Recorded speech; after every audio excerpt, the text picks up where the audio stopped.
Hi, I'm Gayla. After 20 years of climbing the corporate ladder, I took the leap and started my own business to pursue my dream of creating a work-from-anywhere lifestyle. Having the freedom to work from practically anywhere is such a cool feeling. You're in the right place if you're looking for ideas and inspiration to start and grow your own online business. Every week in this podcast, you'll receive practical ideas, hints, tips, and tricks to help you grow your online business where you can leverage your time and you can accomplish more. You too can experience wonderful adventure and freedom as you live life on your own terms. Hi there, and welcome to today's show. I'm glad you're here with me because if you listened to episode 126 that published a couple of weeks ago, you would have heard that my husband Robert and I were about to embark on a big adventure. At least it was a big adventure for us. This adventure would prove to be a test of our strength, mainly physically and mentally, but we teased that it would be a test of the strength of our relationship as well. And if you listened to episode 126, you would have heard that Robert and I were going to check off our bucket lists bicycling across the state of Missouri on the Katy Trail. And I'm here to say that we lived through it. The Katy Trail is the longest of all the rails to trails paths in the United States. It's approximately 237 miles of continuous trail. I have been wanting to bike it for years, like nearly 20 years, and I don't even know why. I just wanted to see if I could. For the past several years, our schedule has been filled with overlanding and vehicle-based travel.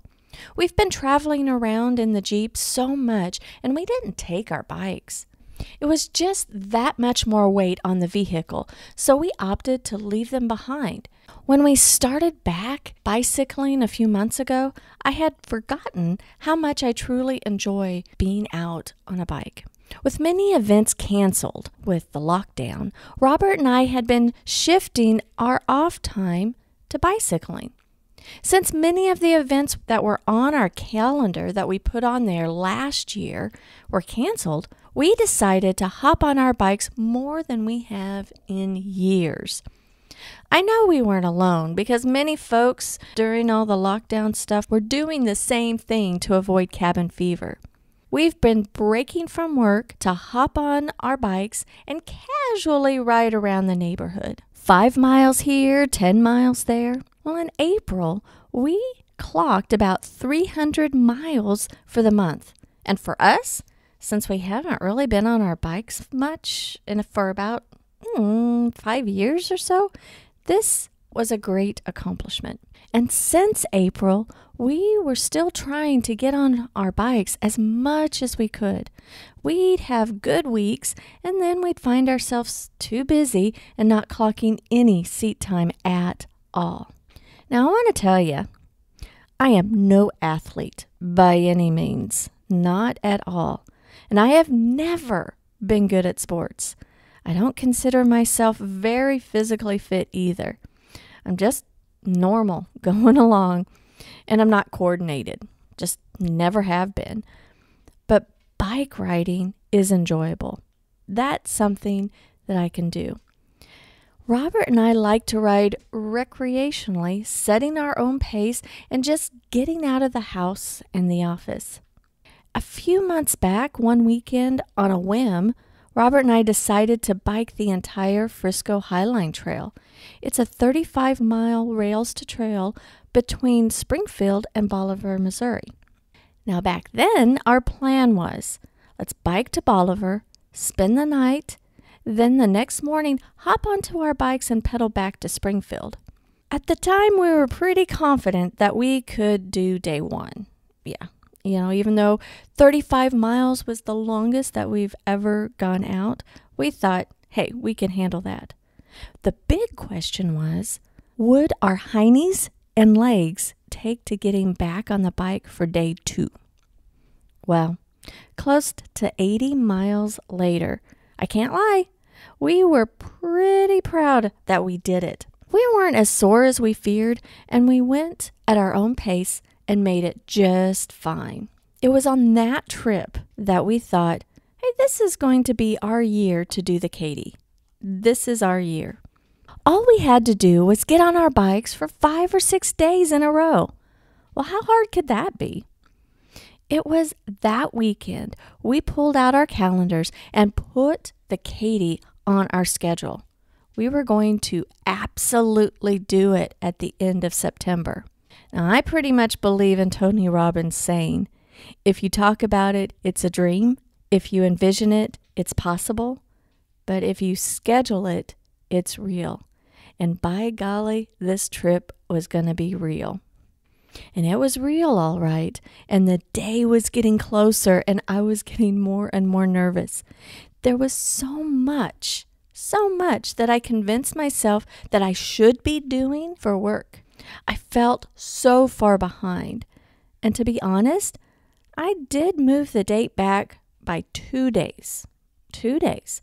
Just to accommodate being available for a client event, and I had a family member undergoing a minor surgery. So I just wanted to be available to help if I was needed and be there for that client for that big virtual event. But as soon as that client event was over, Robert and I were finalizing our packing of our bikes.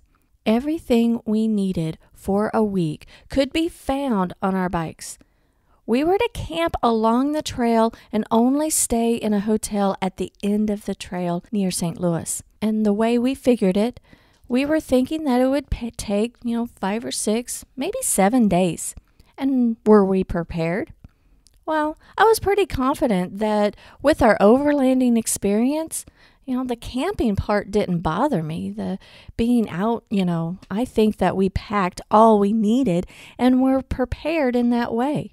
Because we're experienced in overlanding. Now we're just going to be overlanding on a bicycle instead of a car. But as for our bodies, were they prepared? Were our bodies good and trained? Were we all physically fit and ready to go? Heck no.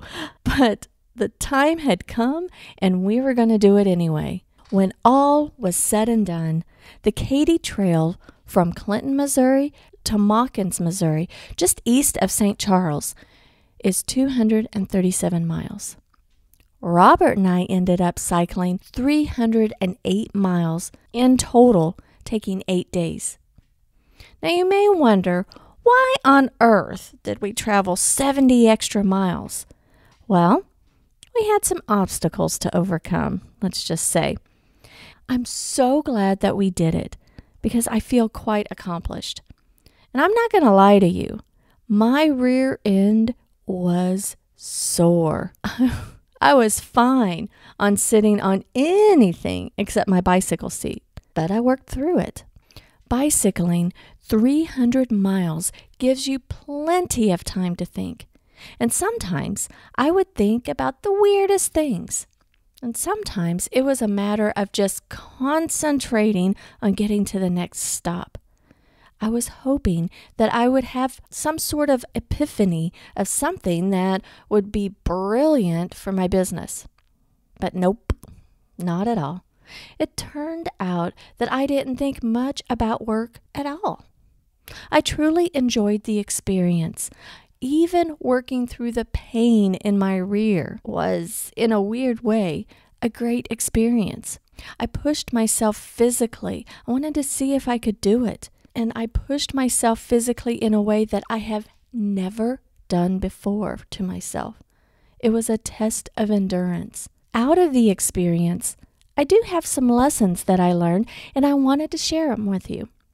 The lessons could be business related, but overall, I think that they're life lessons in general.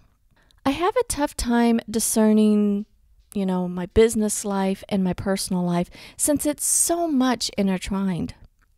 But here we go. Let's dive into the first lesson. Number 1, you must unplug to charge up. Counterintuitive when we think about our digital devices. You got to plug them in to charge them up. But for us, as human beings, we must unplug to charge up. When you work from home, work from anywhere, or pretty much work for yourself, it seems like we're connected in some sort to an electronic device 24/7. Yes, I did have my phone. Yes, I did take my Chromebook just in case, but I rarely used either.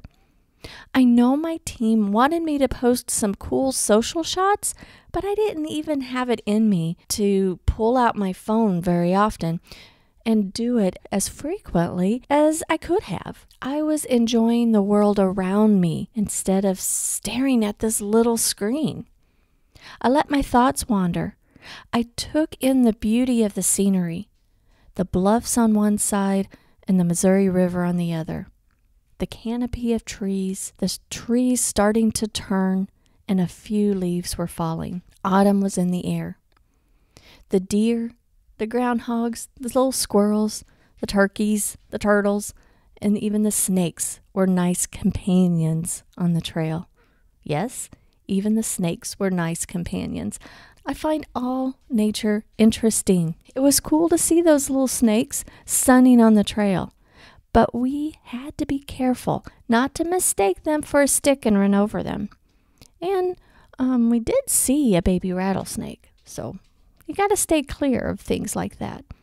Just makes you appreciate and know what's out there. Total and complete vacation from digital devices for more than just a few hours was just what my mental health needed.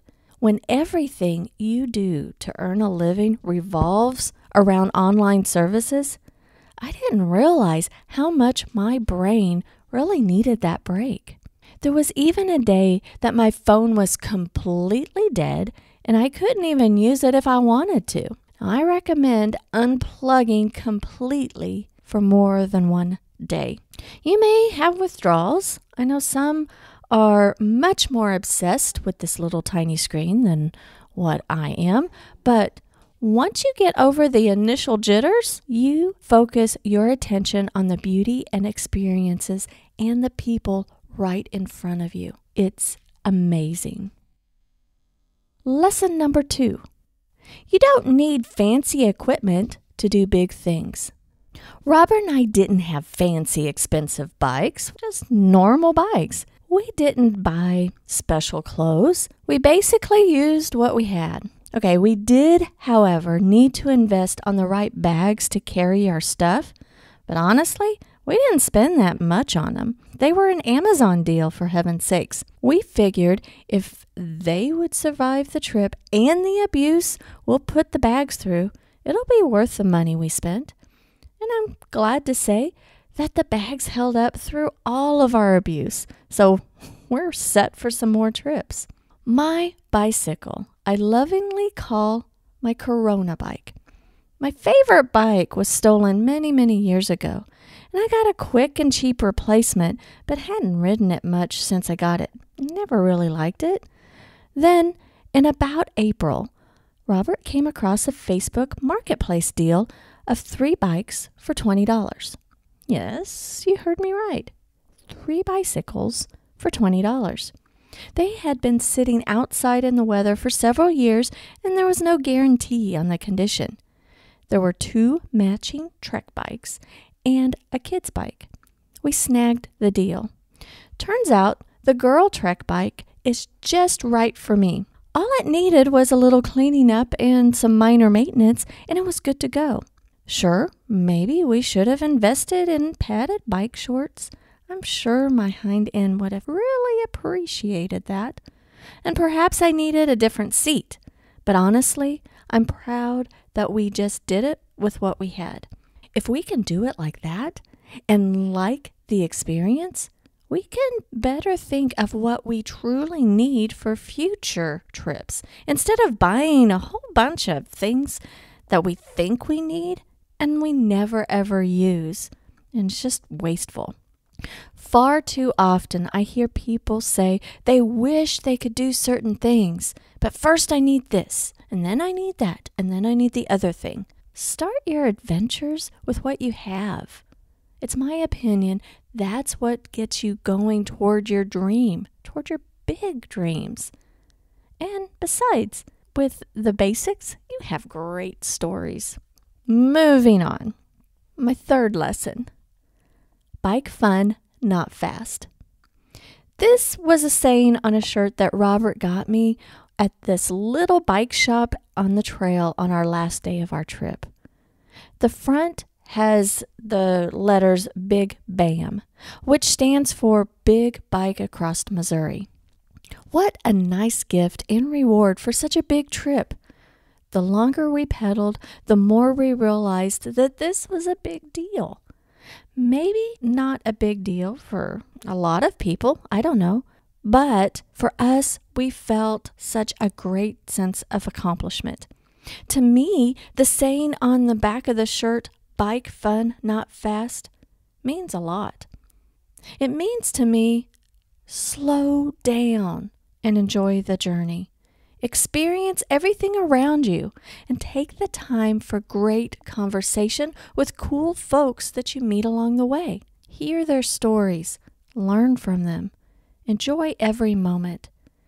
Even when your rear end is hurting like crazy, just stop, stretch, have a snack, and truly appreciate the goal that you're trying to accomplish. We had our fair share of obstacles. They didn't dampen our spirits one bit.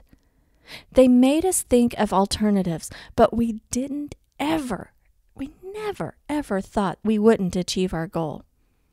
The biggest obstacle on the whole trail was Robert breaking the back axle of his bike. We ran through several scenarios of what we could do, and it turned out that a friend happened to be in the area and offered to let Robert borrow his bike for the remainder of the trip. That possibility wasn't even on our radar at the time, but it was a lifesaver. So truth be told, I hear so much that we should be doing this to grow our business. We should be doing that. And there's always a million things to do. There's always an excuse to put off something that you've always wanted to do. I was so tempted to put off doing the Katy. My to-do list before we went was massive. Heck, my to-do list is always massive.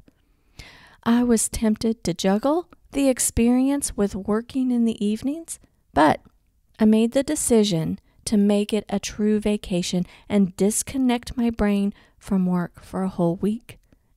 And that's what I needed. Now I'm back. I feel stronger and mentally rested and refreshed to take on new challenges. Some of these obstacles that I'm facing in my business don't seem so big. It's just something to overcome. So, you may not be as keen on bicycling 300 miles, but I do encourage you to go after something that gets you out of your comfort zone and challenges you. Maybe challenges you physically. Disconnect from the digital world and truly connect with people and nature. I'd love to hear from you. What has been on your bucket list that you took the plunge and did? Big or small, I'd love to hear from you. Hop over to Instagram and leave me a private message. Or, if you'd rather, drop me an email at podcast@gaylascrivener.com. Until next time, have a fantastic week. P.S. Bike fun, not fast.